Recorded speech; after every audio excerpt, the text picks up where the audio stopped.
भागवत पुराण हिंदी में। भागवत पुराण हिंदुओं के 18 पुराणों में से एक है। इसे श्रीमद् भागवतम या केवल भागवतम भी कहते हैं। इसके अतिरिक्त इस पुराण में रस भाव की भक्ति का निरूपण भी किया गया है। इसलिए भागवत पुराण का प्रमुख विषय भक्ति योग है।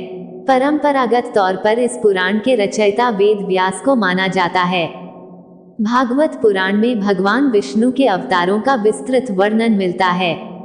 भागवत पुराण शुकदेव जी ने सर्वप्रथम परीक्षित राजा को सुनाया था। ऋषि मुनियों द्वारा भगवान विष्णु के 12 अवतार के बारे में महर्षि सूत जी से प्रश्न करते हैं। सूत जी कहते कि यह कथा मैंने शुकदेव जी से सुनी थी, यह मैं आपको सुनाता हूँ, और इस तरह भागवत का प्रारंभ होता है।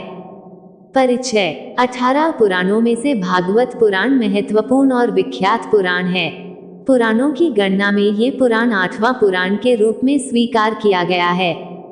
भागवत पुराण में साधुओं और ऋषि मुनियों को महर्षि सूत जी एक कथा सुनते हैं। भगवान विष्णु के अवतारों के बारे में साधु और ऋषियों सूत जी से प्रश्न करते हैं। सूत जी कहते कि यह कथा शुकदेवी ने मुझे सुनाई थी। भागवत पुराण में 12 स्कंध, 335 अध्याय और 18,000 श्लोक मिलते हैं। इस पुराण में भगवान विष्णु के अवतारों का वर्णन सरल भाषा में किया गया है।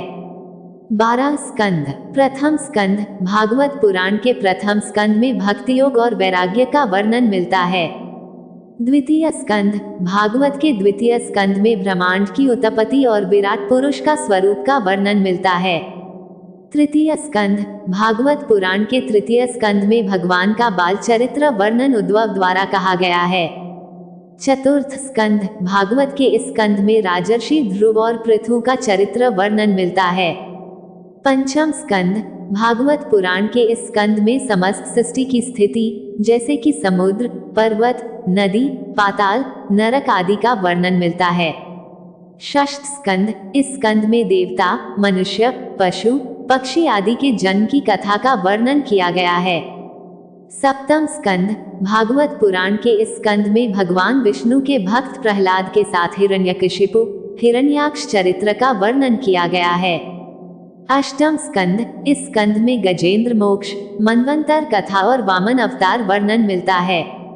नवम स्कंध। इस स्कंध में भगवान श्री राम की जीवन कथा और राजवंशों का वर्णन किया गया है। दशम स्कंध। भागवत पुराण के इस स्कंध में भगवान श्री कृष्ण की अनंत लीलाएं का वर्णन मिलता है। एकादश स्कंध। इस स्कंध में यदु वंश का संहार कैसे हुआ ये बताया गया है। द्वादश स्कंध। ये स्कंध भागवत पुराण का आखिरी स्कंध है।